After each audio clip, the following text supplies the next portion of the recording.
Because nigga, shit happens. Just hypothetically, run with me on this. Ja Rule on tour. He on tour, okay. Maybe he on tour. Ja Rule on tour. He in a tour bus. Tour bus break down. Get no gas. Because they ain't got enough money to pay for it because none of the albums sold from the last 2 albums he dropped.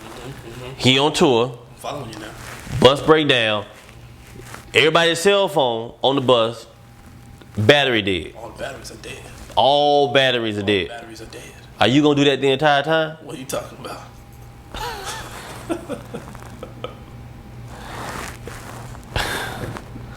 Batteries dead in the phone.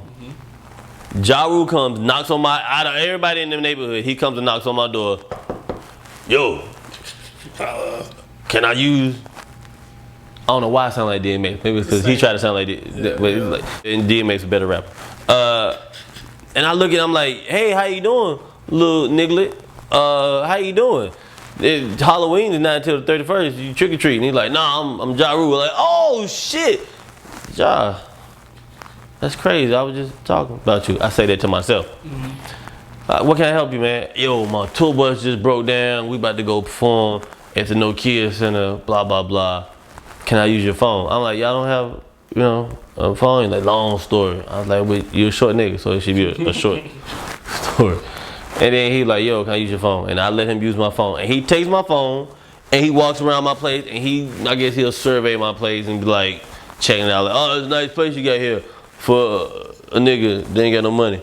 And then he'll walk around my apartment and for some strange reason he'll walk into my bedroom and I be like, why is this nigga walking into my bedroom? Why is he walking into my bedroom? That's gay shit. Pause. Continue. Pause again. Pause. Walk out of the room. Come back. Resume. He walks into my bedroom. I'm like, yo, what the fuck you doing? And then his bodyguard's like, yo, that's Ja. He can do that. I'm like, nigga, but he walking into my bedroom, big oversized green mouth dude. And then he goes like, yo, shit, son, this nigga come running out. You got 3 of my CDs, you a fan? I was like, before I could even say no, nigga, I'm trying to find out how these shits got in my collection in the first place. He like, you know what? For you extending your home to me and letting me use your phone, here you go. This nigga hand me 2 tickets to the fucking concert. Now I gotta try to find somebody else to go to this shitty ass concert with me. Then he like, on top of that, I'm gonna give you backstage passes to the concert. And I'm gonna send a limo to come pick you up. And then he sweetened the deal with the limo. I can't turn it down. You sound like a generous guy so far. Fucking piece of shit. And then I gotta go and I gotta try to find somebody, but then I can't even bring myself to say, look man, I got free Ja Rule tickets tonight, do you wanna go? Hello, what, hello? I don't wanna go through that. So I go to the concert by myself, and then when I get to the concert, he's like, yo, you couldn't find nobody to go with me? Crazy job. People studying for exams or something like that. I gotta come up with something. All right, whatever. And then he like, yo, sit backstage. We about to go do our thing. And then he run out on stage with his pants hanging down to his ankle. He trying to hold him up with a belt. And he's like, and he had a bandana wrapped around his head. And he's smoking a cigarette. That's why his growth is stunted. And he go on stage. And he do a couple of songs. And then Shantae come by me. And then her eyebrows come back like 5 minutes later.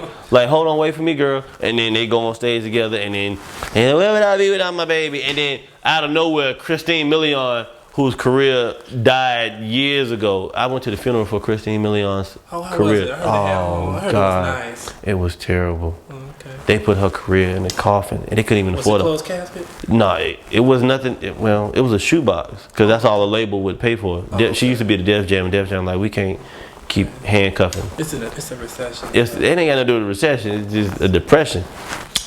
So Christine Milian comes out on stage, and Ashanti's out on stage, and Ja Rule's doing this thing. He's running around, these 2 little fucking high school girls singing songs. Where would I be without my baby? I always on time, and holla, holla. And then he be like, yo, none of this show would be possible if it wasn't for my man, Maronzio. And then I'm like, fuck. He says my name out loud on the intercom. There's no way to edit this shit because it's live. It's quick time, real time. And then everybody like, yo, that's crazy. And then people in the audience like, oh my God, Maronzio's a fan of Ja Rule. Because some people might be there that I might know or it might be on my Facebook page, like, oh my God, Maronzio's a Ja Rule fan. And then I go out on stage because Ja Rule said, I want him to come out on stage because if it wasn't for him, I wouldn't be here tonight. And I come out on stage, I'm kind of like reluctant with my head down, like, oh, that's crazy, I'm being brought out on stage somewhat against my will. And then I come out on stage and they're like, yo, you know all my songs, right? And I'm like, that's right. And you give him a microphone and he give me a mic. Like, we about to go. You ready? You ready? We about to do this shit, son. We about to do this shit. And he like, we about to do motherfucking New York, New York. And I'm like, all right. And then he like, we about to start rapping right now. And he like, now you go. And I'm like, look, man. I had to come clean. Like, look, dude, I'm really not a fan of yours. Like, when you showed up at my house unexpectedly out of nowhere, I was like, what is this little Negro gnome doing at my house? That's the first thing that came to my mind when I saw you, right? This is me talking to him on stage. And I'm like, dude, I'm not really a fan. Somebody put your CDs in my collection. I was trying to call to find out who did it. I thought it was a tasteless joke. Tasteless joke. So I'm trying to find out, because I'm a comic. I don't know if you knew that, but I'm a comedian, Ja Rule. And I don't think Carrot Top could tell a joke that bad. It was fucking terrible. Dane Cook couldn't even deliver that joke. And it's pestilence. I got 3 of your CDs in my collection. 3.